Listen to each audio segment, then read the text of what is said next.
পুলিশকে রাজনৈতিক হাতিয়ার হিসেবে ব্যবহার করার যেই অপসংস্কৃতি রয়েছে সেটি বন্ধ করতে হবে। পুলিশের আইনগত সুরক্ষা ও নিরাপত্তা নিশ্চিত করতে হবে। জনগণের সেবা প্রাপ্তির অন্যতম মাধ্যম থানাগুলোকে আধুনিকায়ন করতে হবে। থানার যেই প্রযুক্তিগত এবং পরিবহনগত যে অপ্রতুলতা রয়েছে সেটির সীমাবদ্ধতা নিরসন করতে হবে। সংসদের প্রথম অধিবেশনে বলেছিলাম যে পুলিশকে ম্যানেজ করে চলার যে একটা সংস্কৃতি আছে সেটা থেকে মূলত হচ্ছে আমাদের দেশে পুলিশি যেই বিদ্যমান দুর্নীতিগুলো সৃষ্টি হয়। পরে যখন আরও বাস্তব চিত্র দেখলাম তখন আরও জানলাম যে এই ম্যানেজ করার প্রয়োজনটা মূলত হচ্ছে একটা প্রাতিষ্ঠানিক সমস্যার ফল। তো সেই জায়গা থেকে পরে আরও খোঁজ নিয়েছি এবং সবচেয়ে অ্যালার্মিং বিষয় কি জানেন, যখন খুন ও ডাকাতির মতো এই স্পর্শকাতর বিষয়গুলোর মামলা হয় এবং সেই মামলাগুলোর তদন্তের জন্য একটা তদন্ত কর্মকর্তার বরাদ্দ থাকে মাত্র 6,000 টাকা। এবং আরও বিষয় হচ্ছে এই 6,000 টাকা খরচ করার জন্য একাধিক কর্মকর্তাও বদলি হয়। তো বদলি দেখা যায় একাধিক কর্মকর্তা বদলি হচ্ছে, কিন্তু ওই 6,000 টাকাই কিন্তু আসলে বরাদ্দটা থেকে যাচ্ছে। তো আরও উদ্বেগের একটা বিষয় আছে। আমরা জানি যে আমাদের দেশ থেকে প্রত্যেক বছর বিপুল পরিমাণ অর্থ বিদেশে পাচার করা হয়েছে এবং এখনও পর্যন্ত বিভিন্ন সময়ে এই ধরনের ঘটনাগুলো ঘটে থাকে। এই অর্থ পাচার সম্পর্কিত যেই মামলাগুলো রয়েছে সেগুলোর তদন্তের জন্য একজন কর্মকর্তাকে মাত্র 3,000 টাকা হচ্ছে আপনার বরাদ্দ দেওয়া হয়। তাহলে এই 3,000 টাকা বা 6,000 টাকার মধ্য দিয়েই তদন্ত সংশ্লিষ্ট কার্যক্রমগুলোই হচ্ছে সম্পন্ন করতে হয় এই সরকারি যারা এএসআই আছে বা এসআই আছে বা তদন্ত কর্মকর্তা আছে তাদেরকে। সমস্যাটা বা বিপত্তিটা বাধে যেখানে, সেটি হচ্ছে যে আপনি যখন দেখবেন একটা কর্মকর্তা যখন তদন্ত সংশ্লিষ্ট একটা জায়গায় সে কোনো একটা জায়গায় 4-5 বার যায়, তখনই দেখা যায় এই অর্থ শেষ হয়ে যায়। তো এই অর্থটা, বাকি অর্থটা একটা তদন্ত কর্মকর্তা কোন জায়গা থেকে সে সংগ্রহ করে, এই সংগ্রহ যে জায়গা থেকে করে এটার নামই হচ্ছে ম্যানেজ করা। সে ম্যানেজ করে নেয়। সে কোন জায়গা থেকে ম্যানেজ করে নেয়? সে যে বাদী থেকে ম্যানেজ করতে হয়, অথবা যে বিবাদী থাকে তার থেকে ম্যানেজ করতে হয়, সাক্ষী থেকে ম্যানেজ করতে হয়, তাকে বিভিন্ন প্রক্রিয়ায় সেই বিষয়গুলো ম্যানেজ করতে হয়। এবং অনেক পুলিশ সদস্যদের কাছে যখন আমরা কথা বলেছি, তখন আমরা শুনেছি মামলার কাজে আদালতে যে যাতায়াত হয় অথবা সাক্ষী প্রদানের জন্য কিংবা তদন্ত সংক্রান্ত বিভিন্ন বিষয়ে পর্যবেক্ষণের জন্য যে খরচগুলো হয় সেগুলোর জন্য কিন্তু সরকারি কোনো বরাদ্দ থাকে না। ফলে এসব প্রত্যেকটা ব্যয় এই তদন্ত কর্মকর্তাদের প্রত্যেকের নিজস্ব বেতন থেকে বহন করতে হয়। প্রশ্ন হলো, গুরুত্বপূর্ণ একটা প্রশ্ন, যে একজন সরকারি কর্মচারী কেন তার বেতন থেকে সরকারি কাজের জন্য সে রাষ্ট্রের দায়িত্ব পালন করার জন্য সে অর্থের দায় বহন করবেন?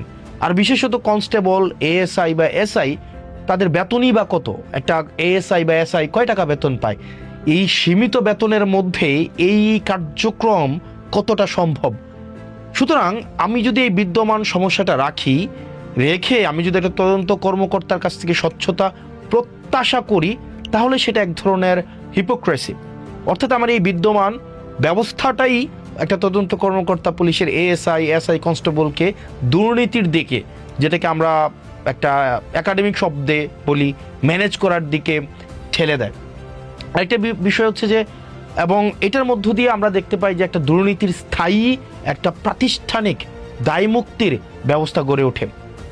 এবং আমরা অনেক পুলিশের সাথে যখন কথা বলেছি, সেই পুলিশের আমরা অনেক পুলিশকে দেখেছি তাদের জায়গায় এক ধরনের আকুতি রয়েছে, এই ম্যানেজ করার কালচার থেকে তাদের বের হওয়ার এক ধরনের আগ্রহ রয়েছে। আরেকটা বিষয় দেখবেন আপনারা, একটা পুলিশের কিন্তু নির্দিষ্ট কর্মঘণ্টা নেই।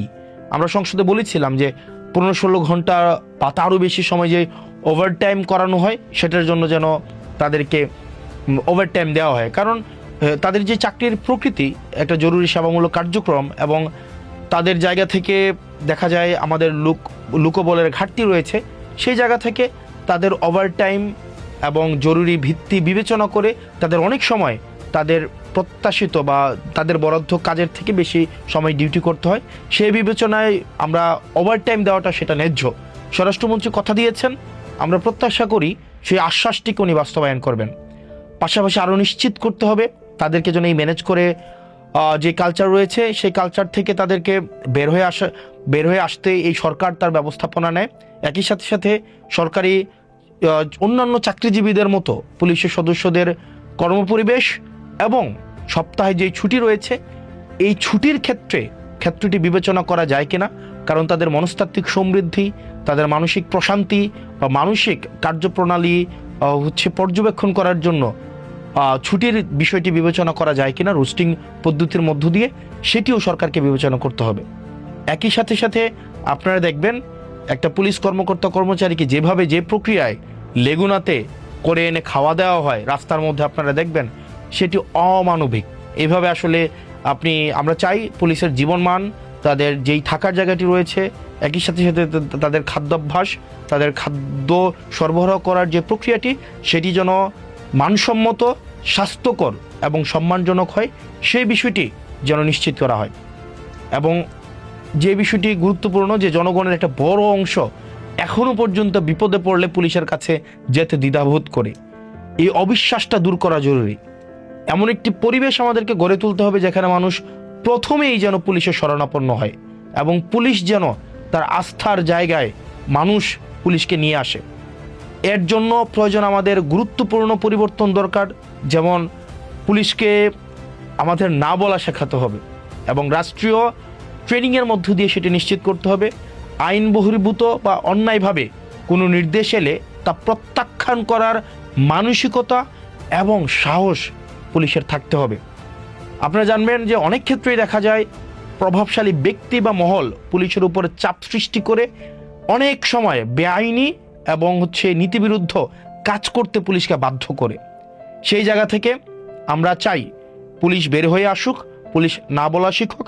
এমনকি এই জায়গাতে আমরা জনপ্রতিনিধি যারা আছি, আমরা এই সংস্কৃতির বাইরে নয়, আমরা জেনে না জেনে, চেতন বা অবচেতন মনে আমরা এই সংস্কৃতির অংশ হয়ে যাই। সেজন্য পুলিশকে আমরা চাই অন্যায্য, আমরা চাই না কোনো যেই জিনিসটা লফুল না, এই ধরনের কোনো অর্ডার যেন তারা বাস্তবায়ন না করে। সেই জায়গায় পুলিশের না বলার এই সাহস এবং পেশাগত সততা পুলিশের থাকা উচিত। পুলিশকে অবশ্যই আমরা একই সাথে সাথে এটাও বিশ্বাস করি যে পুলিশের অবশ্যই সরকারের ঊর্ধ্বতন কর্তৃপক্ষের আইনসম্মত নির্দেশ পালন করতে হবে। এটাই শৃঙ্খলার ভিত্তি। তবে বেআইনি নির্দেশ মানার কোনো ধরনের বাধ্যবাধকতা থাকতে পারে না। কারো বিরুদ্ধে সুনির্দিষ্ট অভিযোগ বা গ্রেফতারি পরোয়ানা থাকলে আইনানুগ ব্যবস্থা নেওয়া হবে, এটাই স্বাভাবিক। কিন্তু আইনের বাইরে গিয়ে কাউকে বাসা থেকে তুলে নিয়ে আসা হবে, গ্রেফতার করা হবে, গুম করে ফেলা হবে, সেটি কখনোই গ্রহণযোগ্য হতে পারে না।